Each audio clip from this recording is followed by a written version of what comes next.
Esta historia tiene menos de 50 años. Trata sobre un planeta al que hay que salvar. Ese planeta es un mundo en guerra, un mundo injusto, lleno de inseguridad. ¿Pecamos de ingenuos al decir que tenemos que construir un mundo limpio y ecológico? Greenpeace ha estado en primera línea de la lucha ecologista durante los últimos 40 años y se ha convertido en una de las voces más escuchadas y temidas de este planeta amenazado. Ahora es una organización poderosa, pero en sus comienzos era solo un pequeño grupo de melenudos. Comenzamos siendo un puñado de hippies, ¿sabéis? Y durante mucho tiempo seguimos siendo un puñado de hippies. Pero desde el principio adoptaron un método de acción. La forma de actuar de Greenpeace no es poner una pancarta y decir, mirad, es nuestro símbolo, sino decir, ved lo que está pasando aquí, no lo habíais visto nunca. Acción directa e imágenes impactantes. Esta metodología ha sido la clave de su éxito.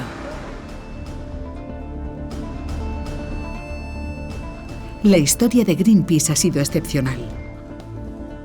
Ha ido unida al avance del movimiento ecologista y ha tenido sus crisis, pero su inspiración inicial se mantiene. Mi madre se burlaba de la desfachatez de que 3 o 4 personas sentadas ante una mesa de cocina creyéramos que podíamos cambiar el mundo. Pero nosotros cambiamos el mundo. Greenpeace, la historia.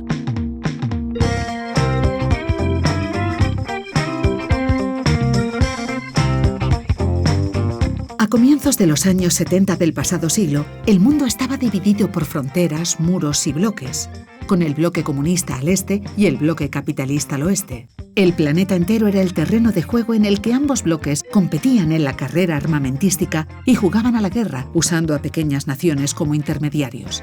En Vietnam, el ejército norteamericano apoyó al sur en contra del norte comunista. Estados Unidos se involucró en un sangriento e impopular conflicto. Para escapar a esta guerra sucia, muchos jóvenes norteamericanos cruzaron la frontera para refugiarse en Canadá. Vancouver, una tranquila ciudad de la costa oeste, quedó conmocionada por la llegada de todos estos jóvenes estadounidenses, héroes de la contracultura y el inconformismo. El movimiento pacifista en Vancouver era muy fuerte por los muchos activistas pacifistas que venían de Estados Unidos a sumarse a los del movimiento pacifista canadiense y a los cuáqueros. Era una mezcla. Comunistas, anarquistas, hippies. Se notaba en el aire que algo pasaba, que algo se estaba poniendo en marcha. La chispa que prendió este barril de pólvora vino también de dentro de los Estados Unidos, cuando se anunció que se iban a retomar las pruebas nucleares en una isla junto a las costas de Alaska. Estas explosiones subterráneas iban a tener lugar en una falla sísmica con el consiguiente riesgo de desencadenar un terremoto o un tsunami. Dada su ubicación geográfica, Vancouver iba a ver aquello desde la primera fila, y las manifestaciones en contra proliferaron. Estaban allí porque pensaban que la carrera armamentística nuclear era una locura que había que detener. Estábamos cabreados, sencillamente. Dijimos, van a hacer esto y no les vamos a dejar. Es una locura. Se formó un heterogéneo grupo de gente liderado por Ervin Stowe, un abogado estadounidense que se había convertido al cuáquerismo, y por Jim Bowlen, un ingeniero militar que había dimitido de su puesto. Los ecologistas se unieron a estos pacifistas militantes y la asociación de ambas corrientes condujo a la creación de un nuevo movimiento. Greenpeace tuvo 2 lugares de nacimiento. Uno fue la casa de los Stowe y el otro el sótano de una iglesia unitaria. Al final de cada reunión, Ervin Stowe siempre decía paz, y una de esas veces yo dije que fuese una paz verde. Recuerdo que me sonó ridículo. Para mí no tenía sentido. Al día siguiente, Bill dijo que mi padre le había llamado para decirle, no dejo de pensar en lo que dijiste. Esa frase pone al movimiento medioambiental y al pacifista juntos. Irving volvió a la siguiente reunión diciendo, ese es el nombre que deberíamos usar, ese va a ser el nombre de la organización. Había nacido Greenpeace o Paz Verde, una organización que en aquel momento no asustaba a nadie. Detener las pruebas nucleares estadounidenses en Amchitka parecía un proyecto más bien ambicioso. Intentábamos imaginar formas de atraer la atención de los medios, porque nos dimos cuenta de que sin ella, en aquel momento seríamos solo un puñado de personas. No teníamos ningún recurso. Decidieron alquilar un barco para ir a la zona de Amchitka. Pero ¿quién estaría tan loco como para llevar a un puñado de hippies a navegar por las costas de Alaska? Al final dimos con John Cormack y su barco, el Phyllis Cormack, y necesitábamos $10.000 para alquilarlo. Una cifra así no se gana vendiendo chapas. Se organizó un concierto benéfico al que asistieron 10.000 personas. Se recaudó suficiente dinero como para alquilar el barco. En realidad, el Phyllis Cormack era un viejo pesquero y no estaba bien equipado para esta aventura, pero aquella era la era del optimismo. El proyecto llegó a los titulares de prensa y en las pantallas televisivas apareció un nuevo rostro. It's just such madness that it's almost a logical area to attack, because two different kinds of madness have come together there. There's the Cold War madness, and there's the let's pollute, it doesn't matter, the main thing is to make a buck, and that madness is there too, so you're attacking both of them. En septiembre de 1971, el Phyllis Cormack partió en su misión de enfrentarse al poderío estadounidense, llevando a bordo a 12 personas que no eran plenamente conscientes del riesgo que corrían, ni sabían bien qué obtendrían con aquello. Pero desde ese primer viaje, los principios fundamentales de Greenpeace quedaron bien definidos. El primero de ellos estaba basado en un concepto procedente del cuáquerismo. Irving Stowe proviene de la cultura cuáquera. Y en esa tradición se valora el ser testigo de los hechos. Y aunque eso sea lo único que uno puede hacer, se entiende que con ello ya habrá hecho algo importante. La palabra clave, o el lema, era dar testimonio. La idea era realizar alguna acción que se opusiera a una acción gubernamental que a uno le pareciera poco ética o inmoral. Porque al ponerse uno en primera línea, ya sea arriesgándose a ir a la cárcel o incluso a morir, se atrae la atención de la gente.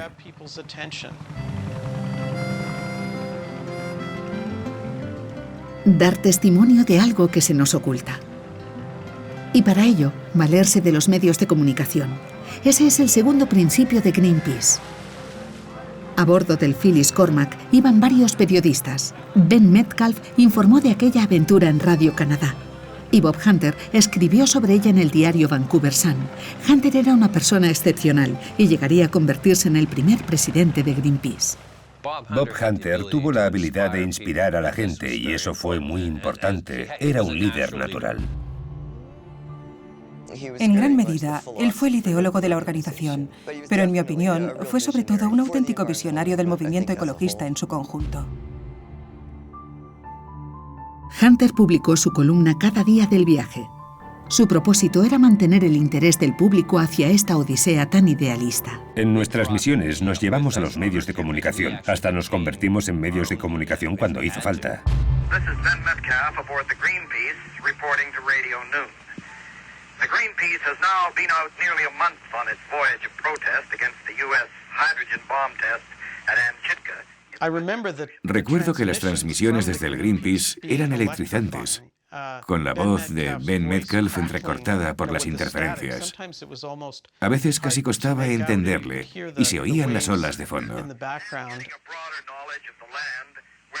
En tierra firme había toda una organización retransmitiendo las noticias que llegaban desde el barco.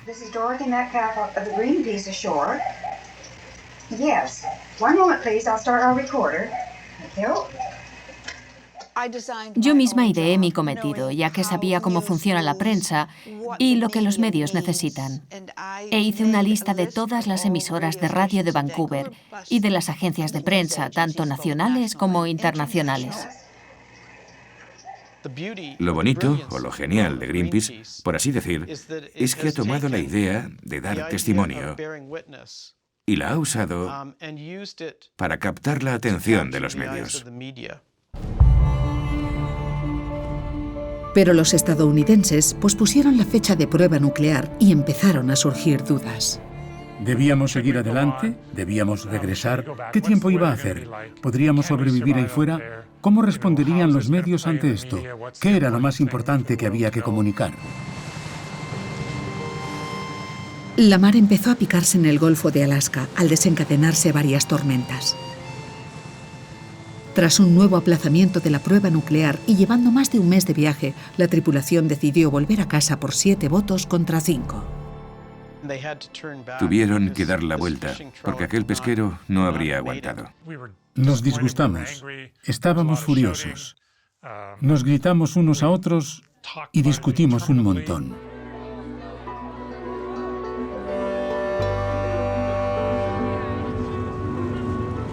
Regresaron a puerto tras 45 días en el mar. Detrás de sus sonrisas había amargura, un sentimiento de fracaso. Jim Bolen incluso sugirió que disolviesen el movimiento. Bob Hunter le disuadió. Habían tenido éxito al convertir aquello en un acontecimiento mediático. El método de actuación de Greenpeace había quedado definido y pronto se comprobaría que era un acierto. Estados Unidos detonó una bomba en noviembre de 1971. Se suponía que tras esa prueba habría 5 más. Pero Nixon decidió suspenderlas. La lucha de Greenpeace seguiría adelante. No se centraría solo en Estados Unidos, sino que abarcaría el mundo en su totalidad. El ecologismo contempla el planeta como un todo, como un mundo sin fronteras, y ese sería otro de los principios fundacionales de Greenpeace, algo completamente nuevo por entonces. Poco después de aquello, Francia anunció que iba a realizar pruebas atómicas atmosféricas en el Pacífico Sur. Y aquello hizo que al grupo de Greenpeace le saltasen las alarmas. ¿Qué se podía hacer? Y entonces Ben Metcalf dijo, ya es hora de llamar al Wellington Post y decirles que necesitamos un barco y un capitán. Y enseguida nos contestaron. David McTaggart contestó a la petición. Este hombre de negocios canadiense con pinta de pirata estaba en su yate en Nueva Zelanda, disfrutando de una tranquila jubilación anticipada a sus 40 años. Vio el mapa con la zona prohibida marcada alrededor del atolón de Mururoa, en aguas internacionales. Había un gobierno diciendo, no puedes ir a navegar por allí, y aquello le enfadó. Era una ofensa a su sentido de la libertad, así que aquello le empujó a decir, sí, acepto esta misión.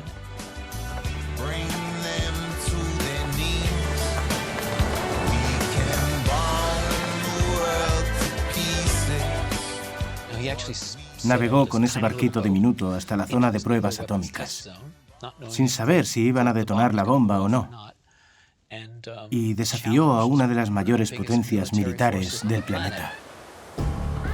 McTaggart llegó al atolón de Mururoa tras navegar una distancia de 4.700 kilómetros.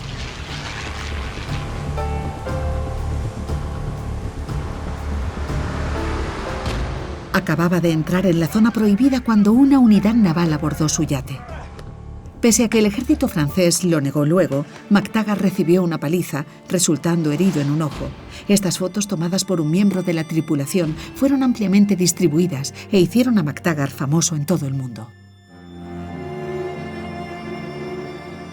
Los militares franceses habían creído que la remota ubicación del atolón de Mururoa alejaría la atención mediática internacional, pero se equivocaron, y el silencio dejó de reinar en aquel lejano atolón del Pacífico.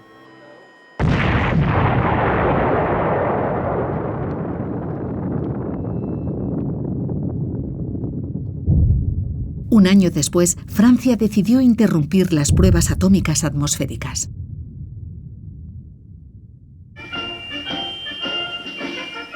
Atrapada entre el pacifismo y la Guerra Fría, la ONU organizó aquel año en Estocolmo la primera cumbre de la Tierra.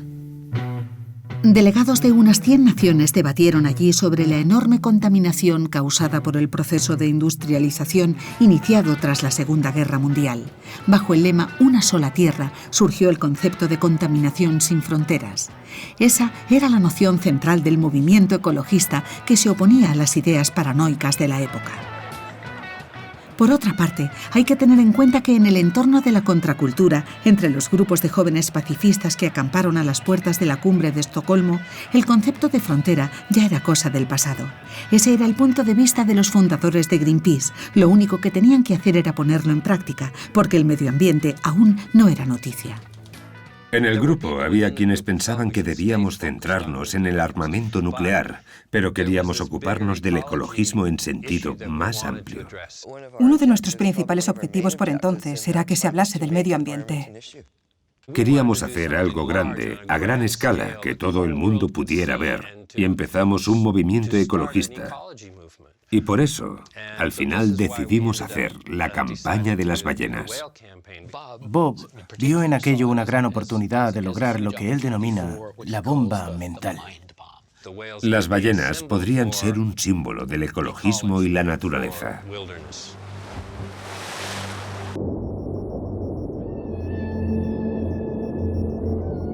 Desde el siglo XIX, las ballenas habían sido masacradas sin piedad. Pese a las repetidas demandas de que se lanzase una moratoria sobre su caza, las naciones balleneras, con Japón, Rusia, Islandia y Noruega a la cabeza, seguían exterminándolas, matando a unas 100.000 cada año. Las donaciones recibidas proporcionaron fondos para realizar la expedición y el Phyllis Cormack volvió a zarpar, esta vez con miles de personas pendientes de su partida.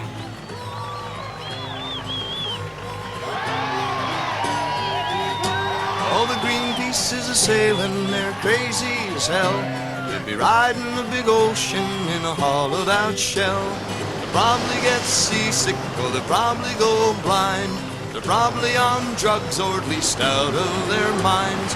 What is a whale but a big... Greenpeace aún no era una organización muy conocida, pero la tripulación ya empezaba a ser internacional. We have two things. One of them is that we'd like to point out to everybody that we're not just a Canadian boat with a Canadian crew, that we are in fact an international crew flying under a United Nations flag. And we have people here from all over the world who can speak a bunch of different languages. And one of the languages we're learning to speak here is whale. Hicieron falta 2 meses de búsqueda hasta localizar a los barcos balleneros soviéticos. Se trataba de una flotilla de 3 barcos, un buque factoría y 2 barcos arponeros.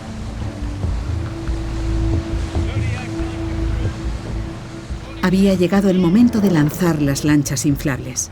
Estas lanchas eran un nuevo ingrediente que completaría el método de acción de Greenpeace. Era como un matadero flotante de ballenas. Algo terrible. El hedor era horroroso. Por un costado del barco asomaba una gran tubería de la que salía sangre y podías olerla desde muy lejos. Parecía como la escena de un crimen. La idea de Greenpeace era muy sencilla, ponerse entre la ballena y el arponero para impedirle a este último lanzar el arpón.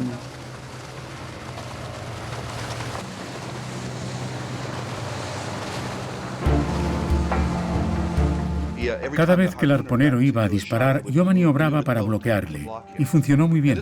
Miré a Bob y le dije, «Esto es genial». Y entonces el capitán del ballenero ruso bajó a la pasarela, le gritó algo al arponero y luego nos miró e hizo así. Yo pensé, no irá a disparar, pero vi que giraba el arpón así. Y me pareció que a lo mejor sí que lo hacía, que lo iba a hacer. Y lo hizo. ¡Bum! Oímos una explosión.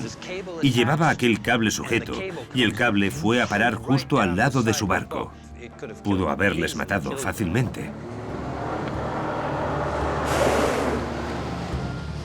Contamos la historia a los medios de comunicación de todo el mundo. Teníamos que tener fotografías, imágenes filmadas, porque no habría bastado solo con volver y contar la historia.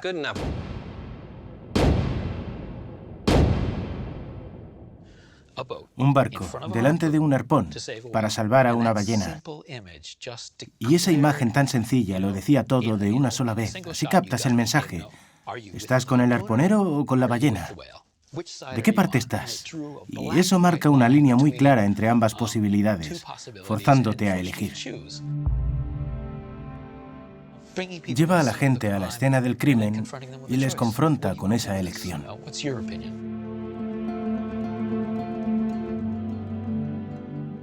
¿Qué piensas hacer al respecto? ¿Tú qué opinas? Aquello se convirtió en una metáfora de lo que le estábamos pidiendo a la gente. Te estoy pidiendo que pases a la acción, que tomes la iniciativa, que tomes una postura moral entre el bien y el mal y hagas algo al respecto. El método de Greenpeace demostraría su efectividad con los cachorros de foca. Greenpeace inició una campaña en su defensa en 1976. Cientos de miles de estos abrigos blancos, tal como se les llama en Canadá, eran aniquilados cada año para hacerse con sus pieles. Antes de Greenpeace ya había otra gente hablando sobre el ecologismo, pero con Greenpeace el ecologismo empezó a crecer de verdad. El helicóptero y las vestimentas demuestran el cambio que se produjo. La campaña en defensa de las ballenas generó un incremento en las donaciones. Greenpeace ya tenía dinero, ya podía causar un fuerte impacto. Las fotos fueron una condena en sí mismas. Las imágenes del hielo teñido por la sangre dieron la vuelta al mundo, poniendo freno a las importaciones peleteras.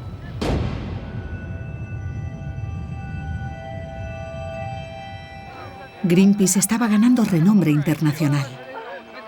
Brigitte Bardot, una estrella mundialmente famosa en aquel momento, acudió en apoyo de la familia Greenpeace.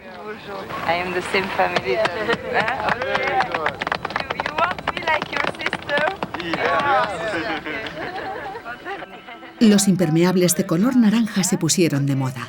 Despertamos el interés por la ecología, pero también atrajimos la atención sobre nosotros mismos, y Greenpeace se hizo famosa. La principal complicación era que empezaron a surgir grupos de Greenpeace por todo el mundo. Recibimos una carta con un sello en el que ponía «Saludos de Greenpeace en Boston». Y todo el mundo empezó a decir «Bien, tenemos un grupo en Boston». Estaban proliferando como las setas después de la lluvia. Fue un desastre, la verdad. En cierto modo era inevitable, porque fue una época de una extraordinaria creatividad.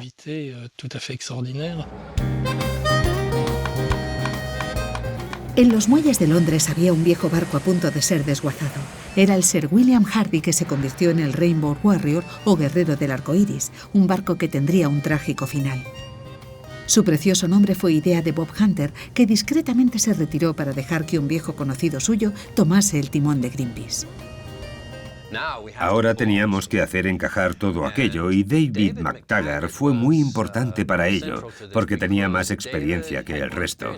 Había sido empresario y tenía alguna experiencia en organizar a la gente. Él fue quien puso a todo el mundo en su puesto, y era una tarea muy difícil. Pero él lo consiguió.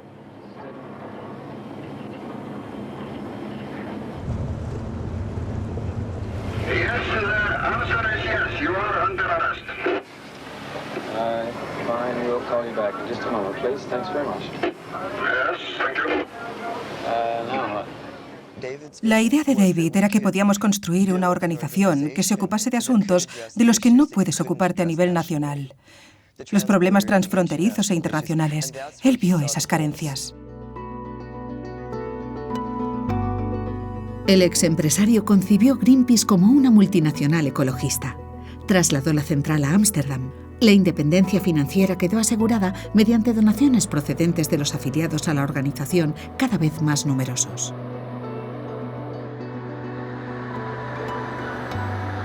Para McTaggart, que se involucró en el ecologismo con el suceso del atolón de Mururoa, las pruebas atómicas seguían siendo una prioridad, y el tratamiento de los residuos radiactivos de las centrales nucleares dio pie a que Greenpeace destapase otro escándalo. Ninguna nación europea con industria nuclear se preocupaba entonces por los desechos. Los arrojaban por la borda a 500 kilómetros de las costas españolas. Hoy cuesta creerlo. Tiraban al mar barriles con residuos radiactivos, bidones de 250 litros. Así es, residuos radiactivos. Pasaban como si nada, no muy lejos de la costa española. Nadie lo vio o nadie quiso verlo. Tras seguir a los barcos que se ocupaban del trabajo sucio, Greenpeace sacó sus lanchas. Y entonces dio comienzo una especie de extraño baile. Y todo quedó grabado.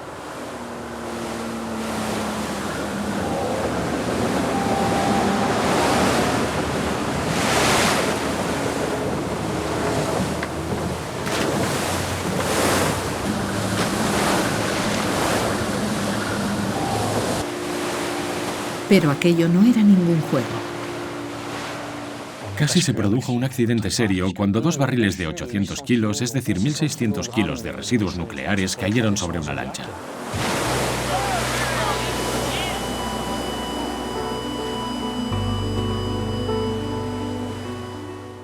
Debí tener una premonición porque pulsé el botón y grabé la secuencia completa del incidente. Aquellas fotos dieron la vuelta al mundo y se publicaron cientos de veces.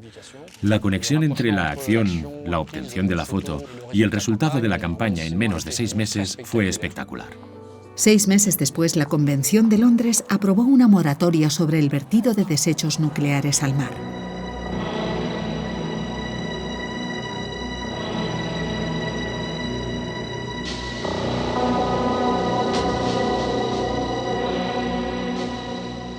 El hecho de contar con más fondos permitió utilizar métodos de comunicación más sofisticados, como este anuncio realizado en 1982 por el fotógrafo David Bailey.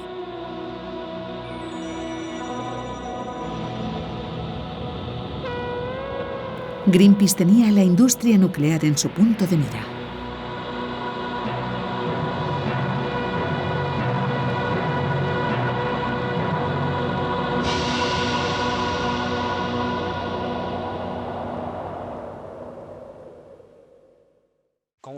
Si te enfrentas a la industria nuclear a escala global, no es como enfrentarse a una pequeña fábrica local.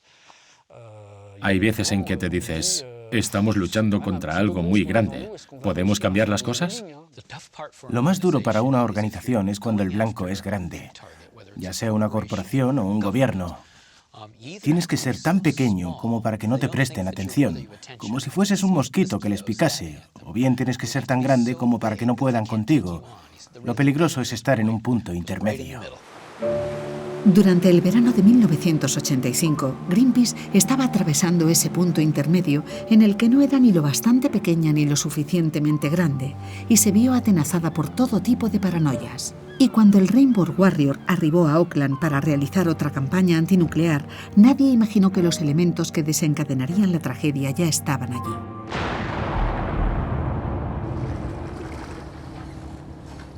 Durante la noche del 10 de julio, 2 explosiones hundieron el buque insignia de la organización, causando la muerte del único miembro de Greenpeace que ha muerto en acto de servicio, el fotógrafo Fernando Pereira.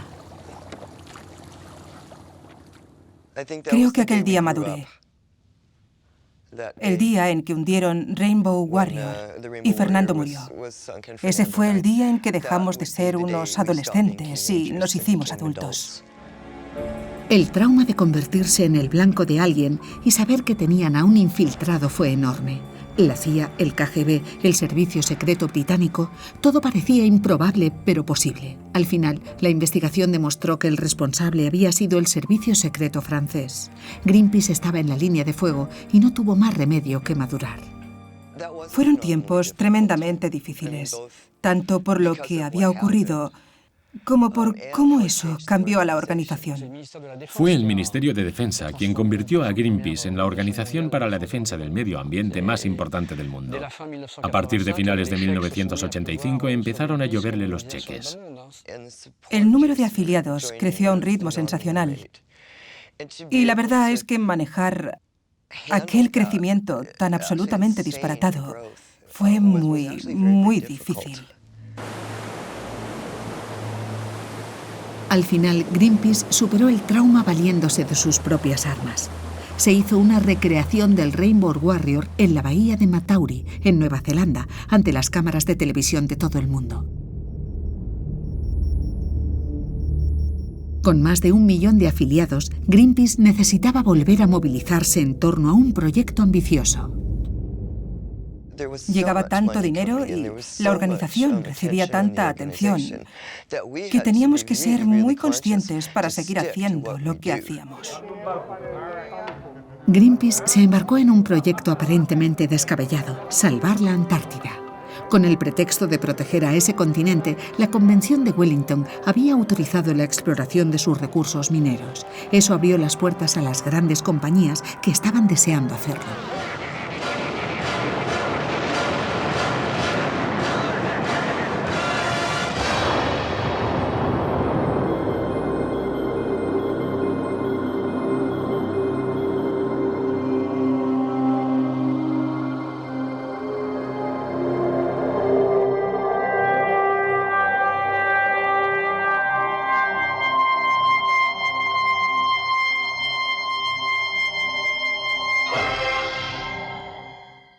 Si no lográbamos evitar que se explotase este único lugar en el mundo, ¿cómo íbamos a salvar al resto del planeta?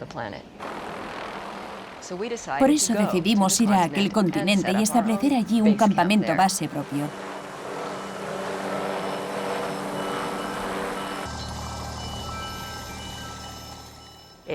Nos puso en disposición de saber realmente de lo que estábamos hablando. Ya no había forma de que un gobierno se mostrase paternalista con nosotros. Ahora podías contestarle, lo que afirmas no es cierto. La semana pasada yo he visto algo distinto.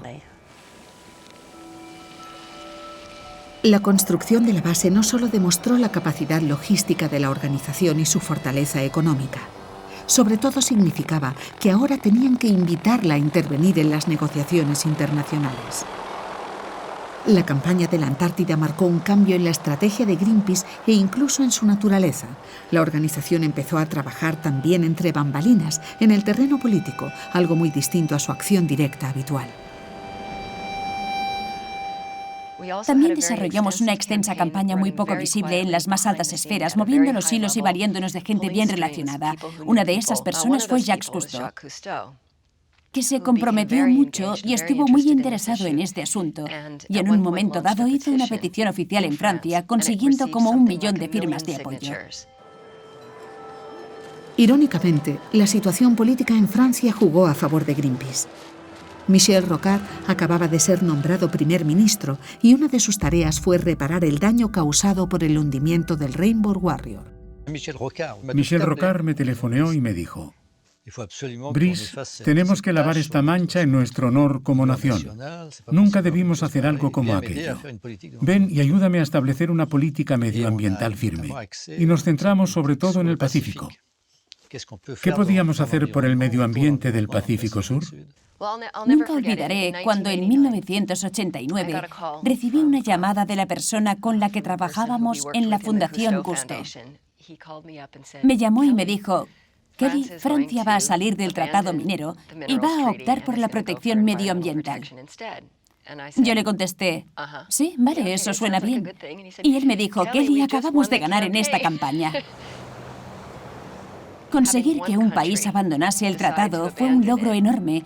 Y cuando poco después Australia hizo lo mismo, ya solo era cuestión de tiempo. Si las 2 primeras fichas del dominó habían caído, habría una reacción en cadena y el resto empezarían a caer después de aquello. Y eso fue justo lo que pasó. La Antártida estaba a salvo. Con el Tratado de Madrid, firmado en 1991, el continente se convirtió en una reserva natural. Toda la actividad minera quedó prohibida por un periodo de 50 años. Greenpeace, que había invertido enormes sumas en esta empresa, pudo saborear su victoria. Pero el éxito también tuvo un lado malo. Dado que se había trabajado entre bambalinas, fue un éxito casi invisible que dio a la organización escasos beneficios.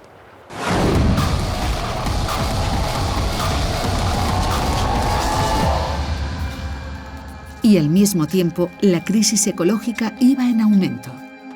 El agujero en la capa de ozono, el desastre nuclear de Chernóbil, la catástrofe química en Bhopal, la destrucción creciente de la selva amazónica. Por primera vez, el medio ambiente suscitaba una gran preocupación. ¿Qué legado iba a quedarle a la infancia del planeta?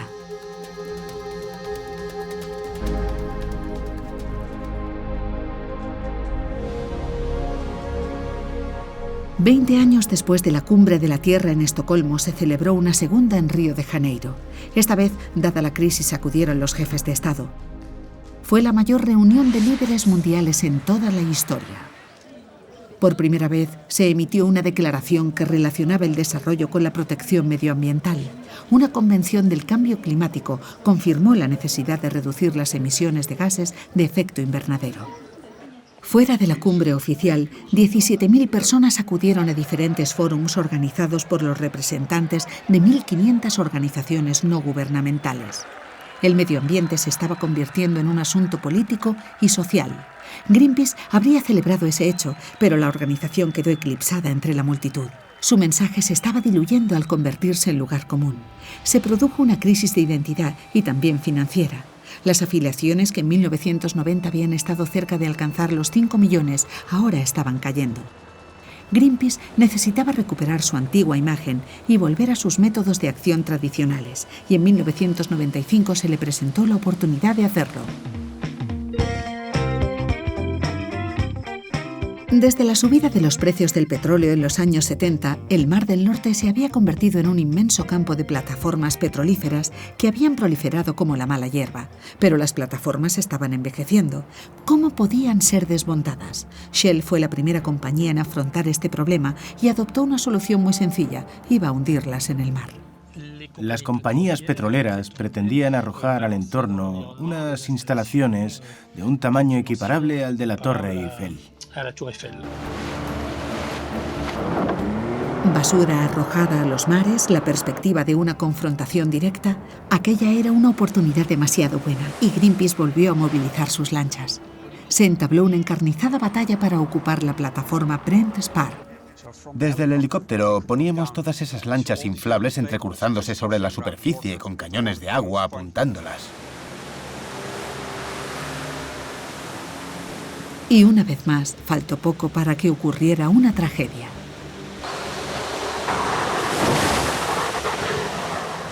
Creo que tanto Al como yo nos dimos cuenta en ese momento de que en aquellos barcos había gente que no habría tenido problema en matarnos. Que los cañones de agua apuntasen al helicóptero fue la gota que colmó el vaso. Greenpeace Alemania emprendió una campaña de boicot a las gasolineras de Shell. La compañía empezó a perder 5 millones de euros al día. Al final, tras una prueba de resistencia que duró 6 semanas, Shell se rindió. La plataforma sería remolcada hasta Noruega. Greenpeace había ganado, pero esta victoria quedó enturbiada por un error. La cantidad de petróleo que quedaba en la plataforma resultó inferior a la que Greenpeace había denunciado ante la prensa.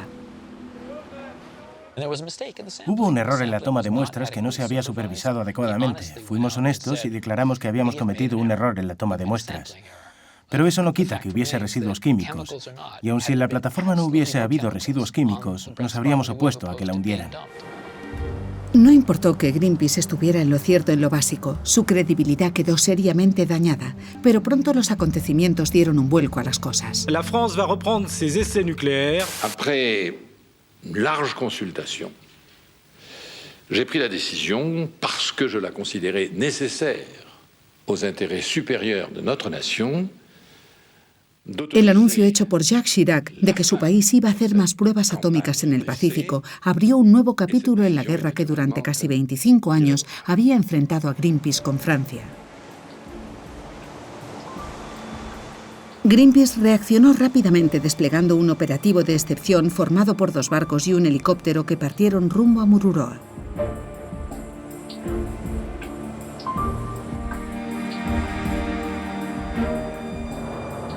La primera intención, lograr que los medios cubrieran la noticia, se consiguió enseguida. Francia volvía a estar en los titulares. Pero esta fuerte presencia de los medios cambió la propia naturaleza de la campaña. Fue en gran medida una guerra mediática. Yo nunca había visto algo así y no lo he vuelto a ver. Nunca había visto tantos periodistas de todo el mundo.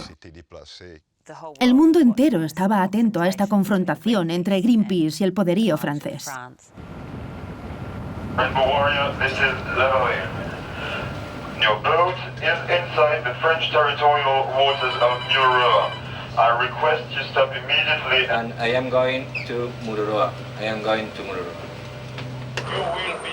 Las pruebas atómicas quedaron en un segundo plano. Lo que interesaba a los medios era esta batalla naval entre Greenpeace y su mayor adversario, pero fue una breve batalla. Yeah, they're about to get on board. Greenpeace puso toda la carne en el asador, cruzó el perímetro de la zona prohibida y los comandos navales atacaron.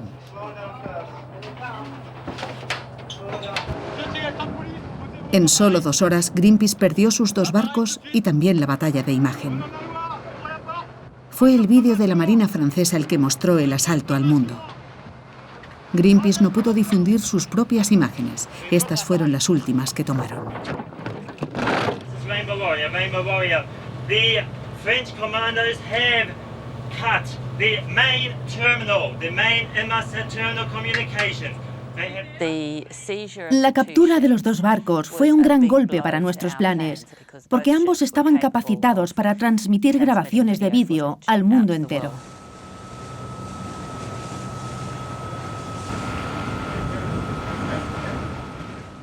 Por tanto, fue un fracaso, en el sentido de que las cosas no fueron conforme a nuestros planes.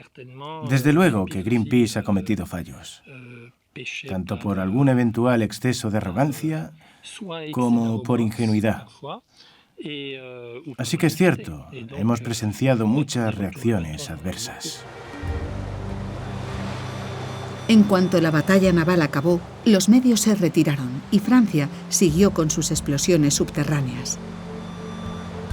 Aunque Jacques Chirac ratificó el Tratado de Prohibición de Pruebas Atómicas un año después, la dudosa efectividad de la operación y la confiscación del equipamiento durante bastantes meses llevaron a Greenpeace a reconsiderar sus métodos de actuación en este cambiante mundo actual.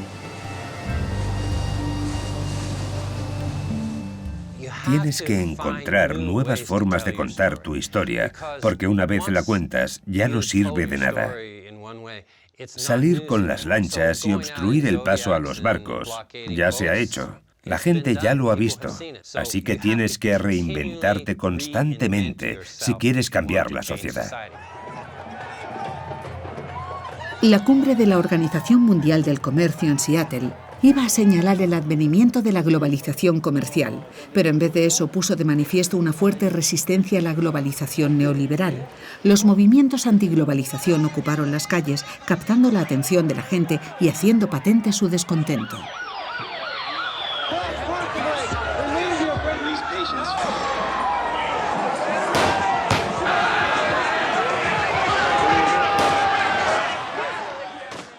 Greenpeace estuvo presente en Seattle, pero de forma muy limitada, e interviniendo solo en temas técnicos específicos de su campo de trabajo, el lugar que ocupa el medio ambiente en el comercio internacional. Pero en aquel momento no se sumó a ese movimiento.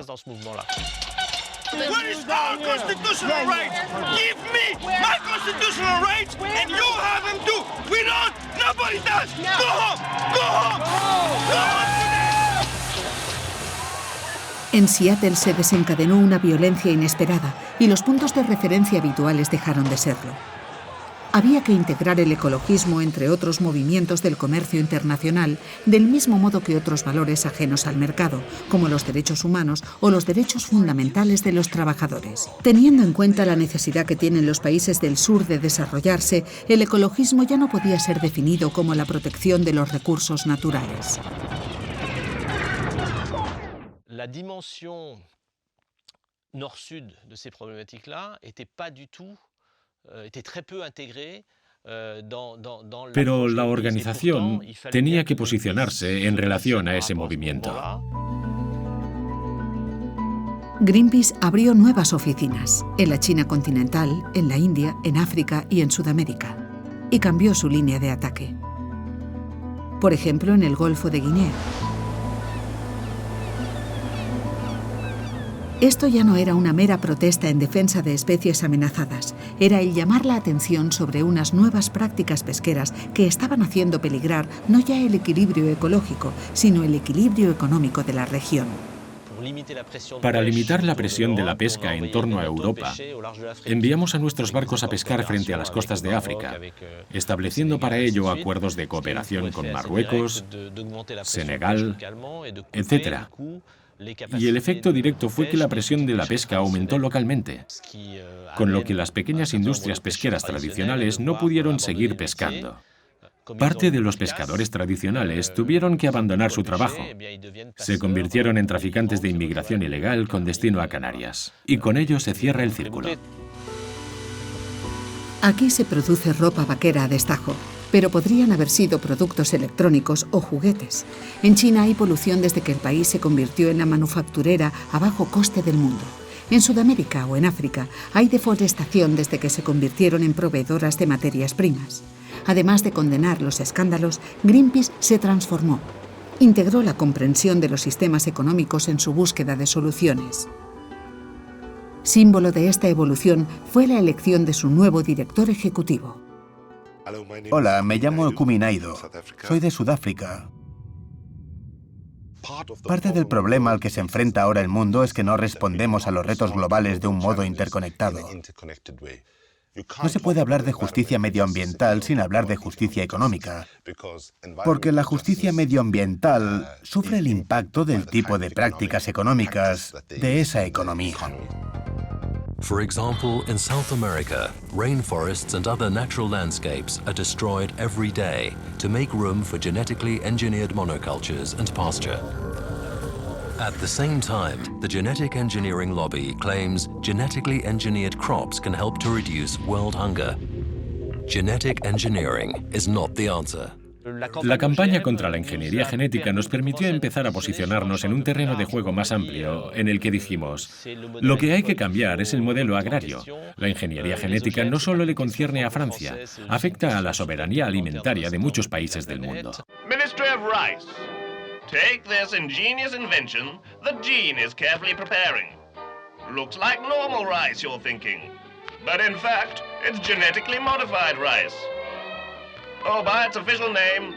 Las nuevas amenazas casi invisibles suponían un auténtico reto para Greenpeace, que tuvo que dirigirse a un público más inconstante acostumbrado a usar Internet. Fire!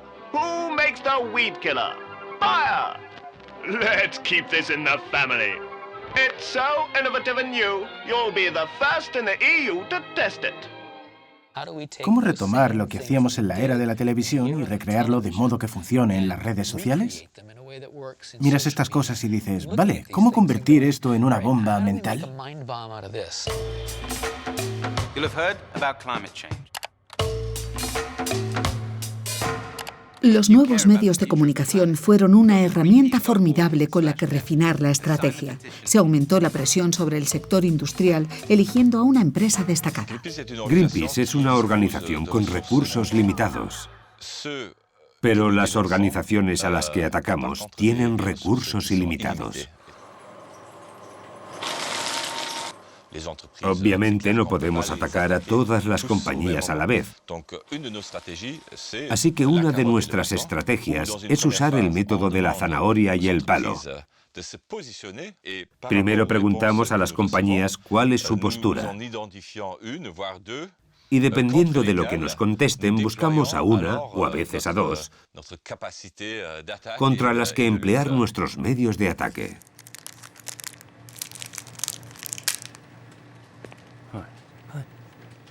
Esta campaña contra Nestlé por emplear aceite de palma y fomentar con ello la deforestación tuvo un impacto asombroso. En 2 meses fue vista 1,5 millones de veces por Internet, y eso forzó a Nestlé a dejar de usar aceite de palma.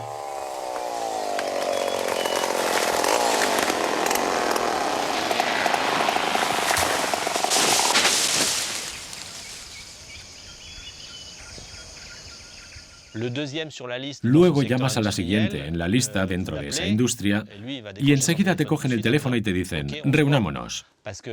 No van a querer pasar por la misma fase de confrontación, a no ser que sean tontos de remate, y generalmente no son tontos de remate. Esto no siempre funciona así de bien, pero eso es lo que una organización como Greenpeace pretende conseguir con estas fichas de dominó.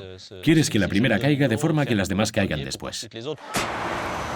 Facebook lives in a big box full of computers. Facebook in the box eats a lot of special food called electricity. But silly Mark Zuckerberg chose dirty old coal. Esa misma estrategia se empleó contra Facebook, sirviéndose además de un gran despliegue publicitario en el mismo terreno que Greenpeace quería ocupar, el de las redes sociales. Tenemos que pensar en fórmulas nuevas, creativas, de intensificar nuestra presión para asegurarnos de que la gente responda más y reaccione con la urgencia necesaria. Otro de los desafíos a los que nos enfrentamos es que el entorno de los medios globales dentro del que operamos ha pasado a promover un tipo particular de cultura, una cultura de consumo desmedido, una cultura de violencia. Y cuando todo eso se suma en contra nuestra, nosotros, como activistas, estamos obligados a ser mucho más creativos, mucho más innovadores, para hacernos oír por encima del mensaje dominante. Hay 2 cosas que hoy en día nos lo dificultan aún más todo. La atención que la gente presta a los medios se ha fragmentado debido al número de fuentes mediáticas a las que tienen acceso. Y en particular, la complejidad del asunto del cambio climático tiene en ellas poca fuerza. El reto que tenemos con el cambio climático se debe a que es un proceso a largo plazo y es mucho más difícil mostrarlo con una cámara y que la gente lo entienda de inmediato.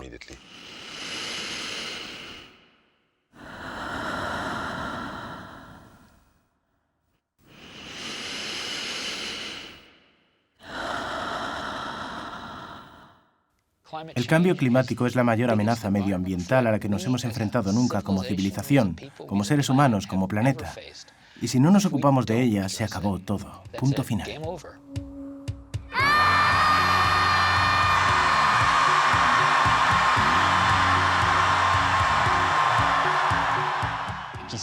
¿Quién es esa gente? ¿Quiénes son esos que parecen hablar desde otro nivel? Y es que ese es el caso, justamente. Greenpeace es una organización independiente que se mueve en un nivel de poder que en realidad no existe. Con Greenpeace se da un fenómeno curioso. Y es que cuando miras atrás parece obvio que había que hacer lo que se hizo. Cuando empiezas parece algo imposible. Todos te dicen que estás loco, chalado, que eso no se puede hacer, y luego al mirar atrás parece inevitable. Yo tenía 23 años cuando pasó aquello. Si tenéis esa edad ahora, hacedlo. Adelante. Arriesgaos. Pasad el miedo de hacerlo. Encontrar a gente con la que trabajar. No os asuste cometer errores. Conectad con lo que de verdad importa. Y con quiénes sois. Y cambiad las cosas. Cambiad el mundo.